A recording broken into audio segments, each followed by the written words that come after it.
Happy New Year! This is Maltbie's Minute on the Market, and I am Robert Maltbie. Welcome to 2015.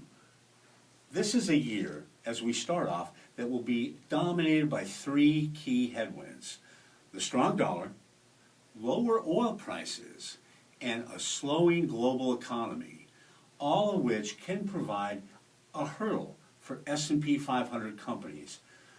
Why? The S&P derives a large portion of its revenue and earnings internationally.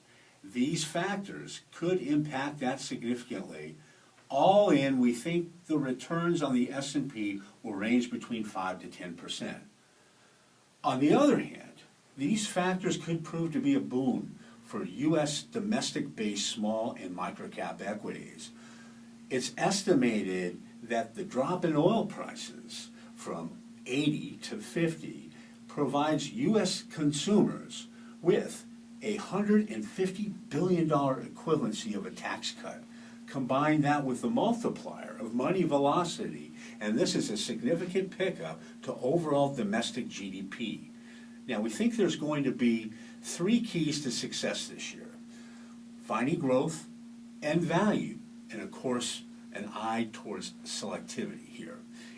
We're looking at valuations being attractive, or much more attractive, as a lot of money last year flowed out of small caps and into large cap ETFs, a real drone style investing.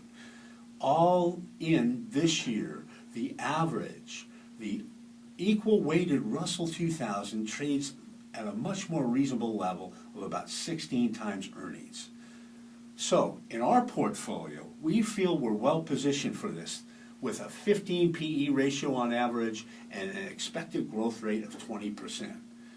Here are some of our top ideas. Core Molding Technologies, a manufacturer of molded, compounded, specialized truck hoods and other materials that go into materials within heavy industry. They're benefiting from that truck business. It's late in the replacement cycle, and they haven't seen this flow of business since 2004. Also, they just brought aboard Volvo North America, which could add another 20% to the top line.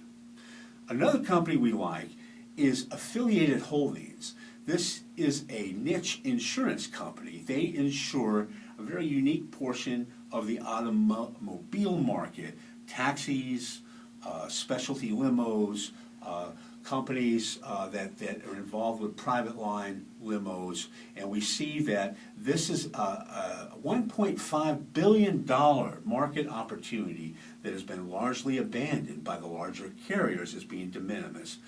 Affiliated is aggressively accumulating market share and raising premiums through a roll-up strategy. Our favorite tech idea is Nova Measuring Instruments, a specialist in metrology systems. As chips get smaller and faster, Nova benefits as their chips and technologies go into developing these smaller and faster ICs. With a focus on optics, which is one of the fastest growing areas, as chips have more of a need for 3D capabilities. So, do your homework and buckle up, and you should be well rewarded as we stock pickers outperform the drones this year. This is Robert Maltbie with Maltbie's Minute on the Market.